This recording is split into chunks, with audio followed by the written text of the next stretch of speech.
Welcome to the fifth class on chi-square. In this class, we are going to discuss what is meant by Yate correction for continuity in chi-squared. So, I want you to pay attention. What do we mean by Yate correction for continuity? Yate correction for continuity is the techniques used in chi-square test to adjust for the bias that occur when working with a small sample size. That means that we make use of Yate correction for continuity when we are dealing with a contingency table or a chi-square test in which the sample size is small. You understand?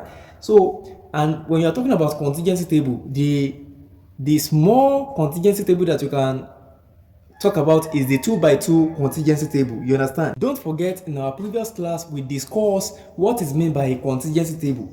2 by 2 contingency table is a table that has 2 rows and 2 columns of categorical data. Look at this.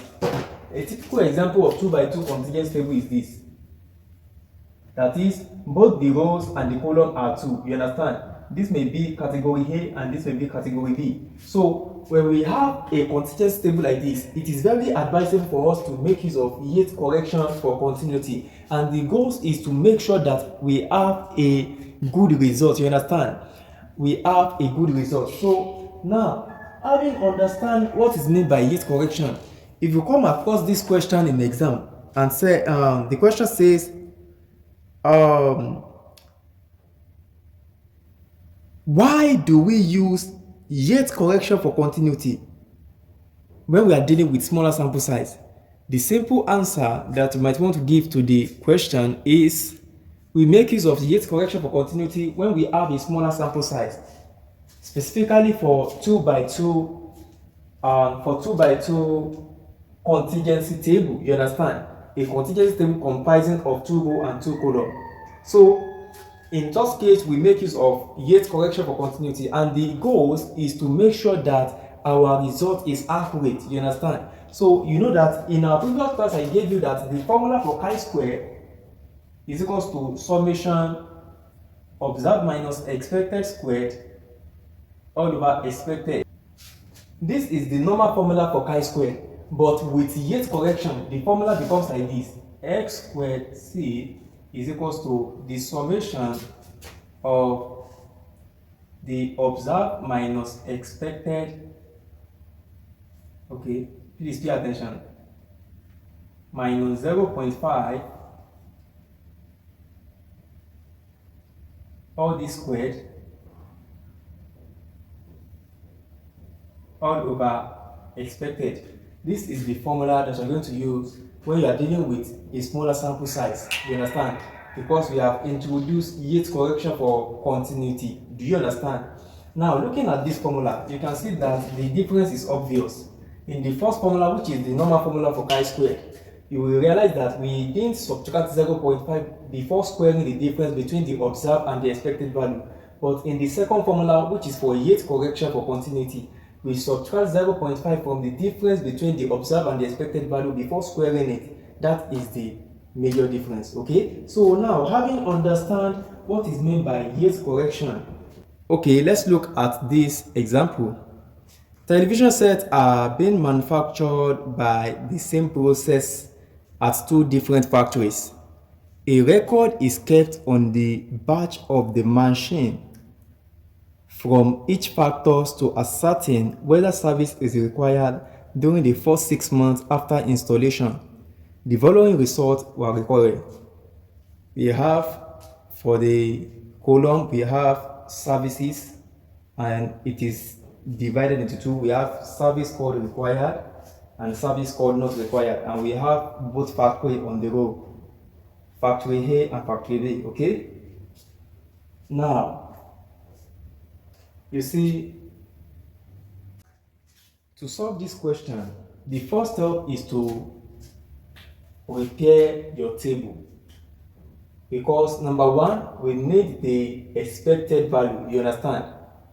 We have to prepare our table, determine the expected value, and then we can make use of this formula. Okay, now, but before that, we need the total of each row and the total of each column. You understand?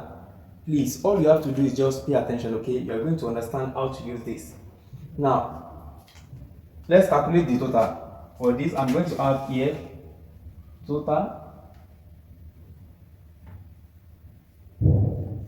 and here as well, I'm going to have total, okay?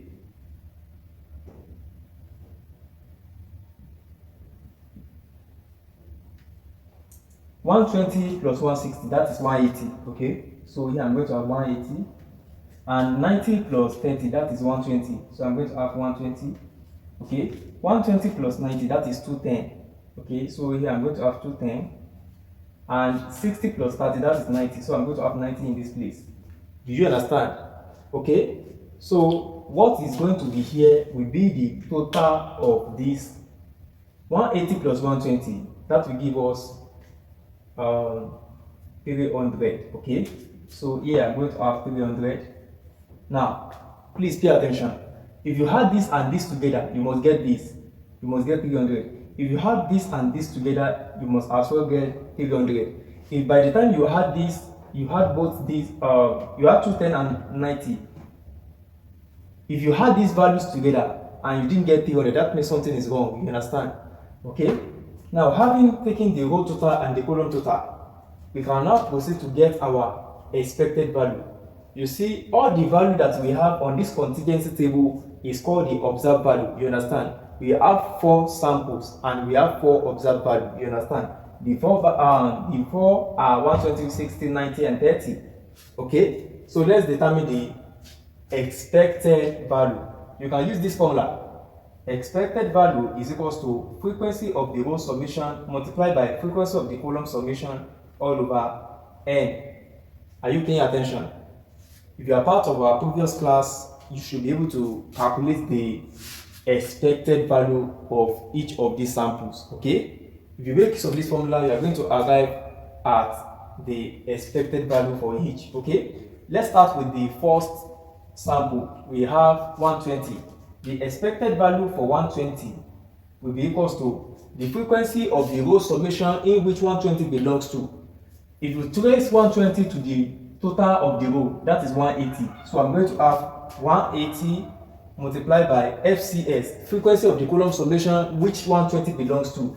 If you trace 120 to the total of the column, that is 210. So I'm going to have 210 all over n. The total, the summation of all the samples, the total summation, the sum of all the data, the sum of all the values in our data set is what we call n.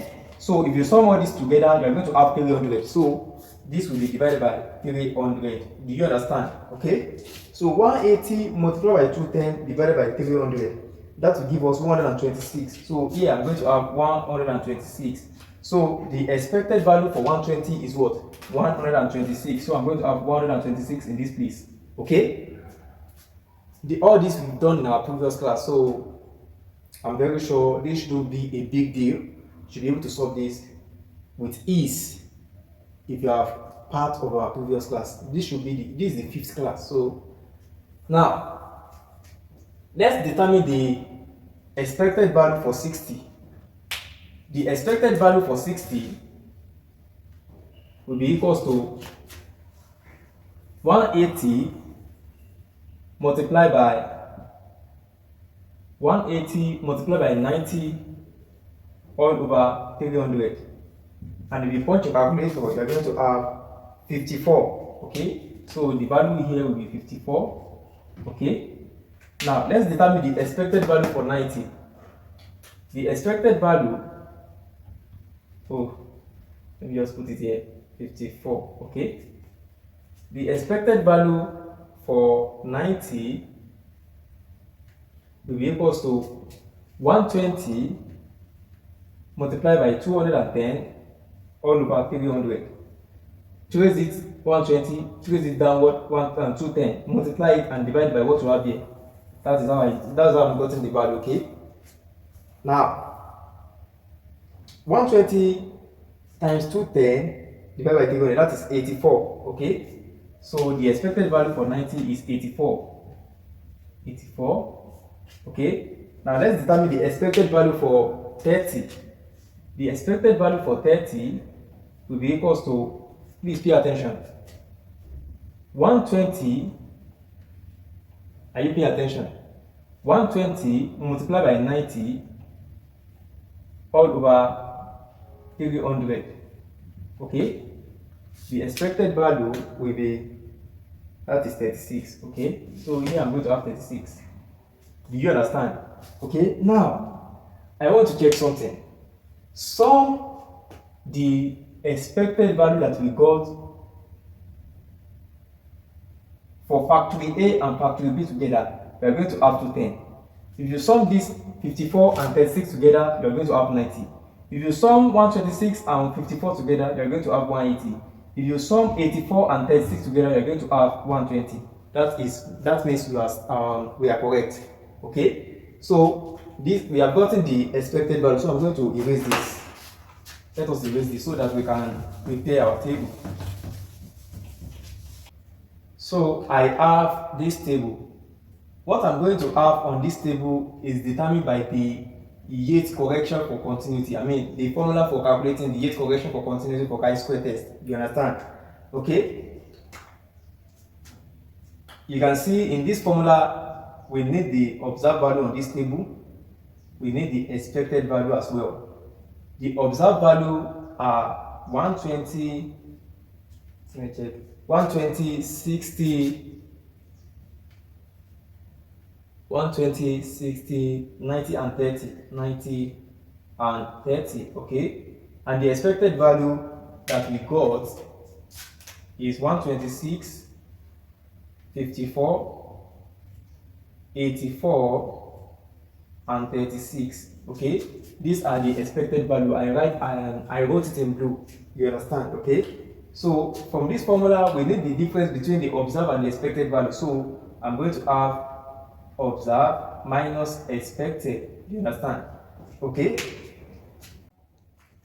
Now 120 minus 126, that is negative 6.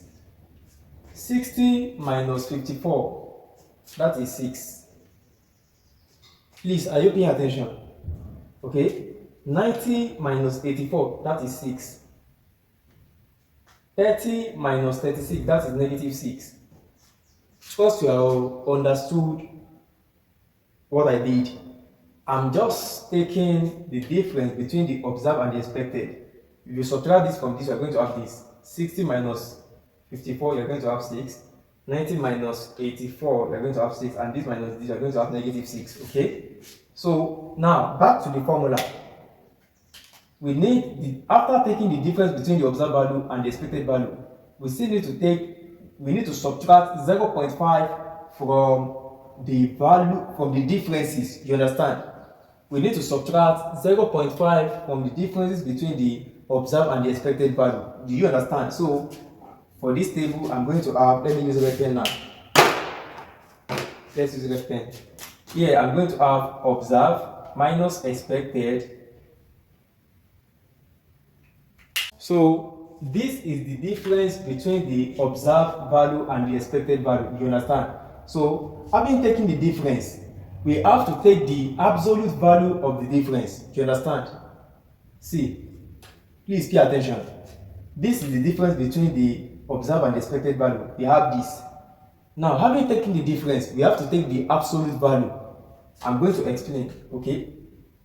This is not bracket, so it is absolute value.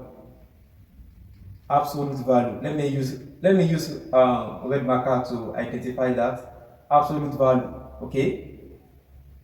Absolute value, observed minus expected. You have to take the absolute value of the differences.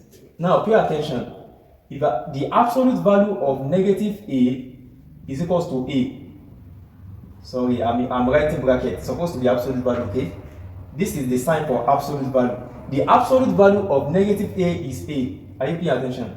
The absolute value of negative 5 is what? 5. You are going to neglect the sign, okay?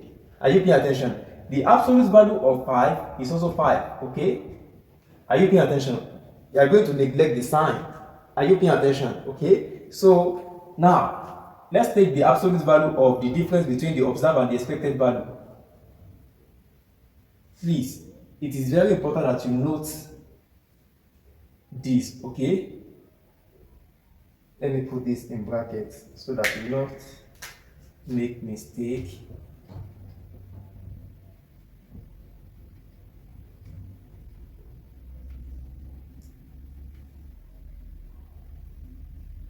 Do you understand? Now, having taken the difference, let us take the absolute value. The absolute value of negative 6 is what? 6, okay? You just have to neglect the sign, okay? Absolute value of 6 is 6. That of 6 is also 6. And this is also 6. You understand? You are not going to consider the signs when you are taking the absolute value of a number. You understand? So, the absolute value of negative 6, 6, 6, and negative 6 is what? 6. Okay? Now, having taken the absolute value, back to the formula, we have to subtract 0.5 from the absolute value. You understand? So, I'm going to have, for next step, I'm going to have observed minus expected minus 0.5. You understand? That is, having taken the absolute value, we have to subtract 0.5 from each of the absolute value. I don't know, maybe you understand what I'm doing. You see, what I have in this formula tells me what I'm going to have on this table. You understand? Because according to Yate correction for continuity, chi-square formula becomes the summation of the absolute value of the difference between the observed and the expected value minus 0.5. We are going to square it divided by the expected. That is the chi-square value for Yate correction. You understand? When we introduce Yate correction, the chi-square formula becomes like this. So what I have here is telling me what I'm going to have on this table. You understand? So having taken the absolute value, I have to subtract 0.5 from the absolute value that I have. Do you understand? So for this, I'm going to have 6 minus 0.5. I'm going to have 5.5 here. 6 minus 0.5, 5.5 as well. 6 minus 0.5, 5.5 as well. 6 minus 0.5, 5.5 as well. Okay? Now, having subtract 0.5 from the absolute value of the differences between the observed and the expected. Now let's go back to the formula. You can see that we still need to square our value. We are done with all the content in this bracket. Now we need to square it. You understand? So please kindly pay attention. So for this, I'm going to have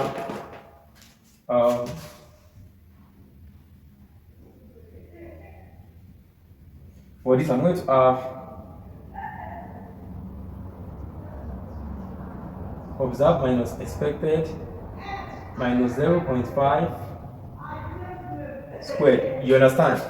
You see, the summary of this is that I'm just going to square all these values. Do you understand? I'm going to square all these values because I've done all the operations in the brackets. You understand? So let us square 5.5. 5.5 square is 30.25. So I'm going to have 30.25. For this, also 30.25. For this, 30.25. For this as well, 30.25. Okay? So now I'm still going to have another column. That column will stand for this. Kindly bear with. I'm not really good at drawing. Okay? I try to make this smooth. Now, the next one will be, I'm going to divide this by the expected value. You understand? So here I'm going to have the absolute value of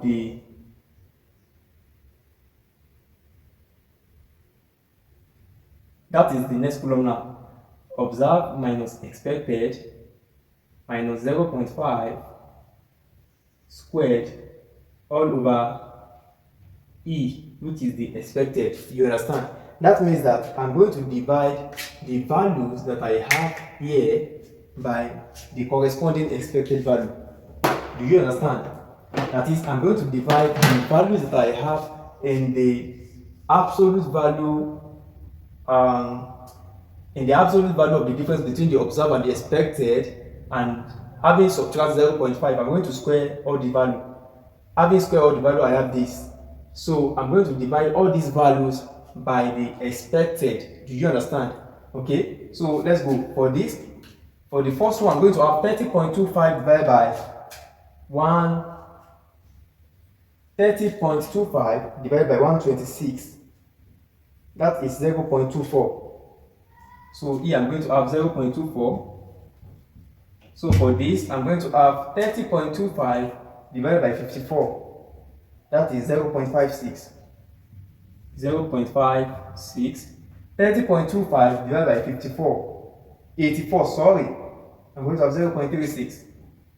0.36. And for this, I'm going to have 30.25 divided by 36. So that is 0.84. 0.84. Okay? So now, don't forget that according to Yate correction, it is the summation of what I have in this bracket that will give me the chi-square that I'm told to determine. You understand? So I need the summation of all these values. Okay? So I need the summation of all these values. If you point your calculator, 0.24 plus 0.56 plus 0.36, 0.24 plus 0.56 plus 0.36 plus 0.84, that is 2. Okay, so here I have 2.00. That means that the value of the chi-square that I'm told to calculate is 2.00. Now, that is the calculated chi-square. Now, the tabulated chi-square is what? 3.85. Please, I want you to pay attention in this place, okay? You know that the goals of the test is that we are asked to check maybe there is any maybe there is any evidence that the factory A is more efficient than factory B. You understand? That is the test for independence. That is to determine the association or the discrepancy that exists between two variables. In this case, factory A and factory B. That is what we are dealing with. So the goals of this question is to check maybe there is any evidence that the factory A is more efficient than factory B. Now pay attention. You can see that the calculated chi-square is what? 2.00, and the chi-square that we are given in the question is what? 3.85. I want you to do something. In our second class, that should be second class, I explained what is meant by hypothesis testing and others like that. Now, if the calculated chi-squared is greater than the tabulated chi-squared, pay attention. If the calculated chi-squared is greater than the tabulated chi-squared, that means that we are going to reject the null hypothesis and accept the alternative hypothesis. I'm going to explain. Okay? And if the tabulated chi-squared is greater than the calculated chi-squared, that means that we are going to accept the null hypothesis and reject the alternative hypothesis. Now, in this case, you can see that the calculated chi-squared is 2.00. Are you paying attention? And the tabulated chi-squared is what? 3.85. That means that the tabulated chi-squared, that is the chi-squared that we got from our table, okay? You know, in some cases you might not be given the tabulated chi-squared. You have to determine it by yourself. I'm going to teach you how to determine it, okay?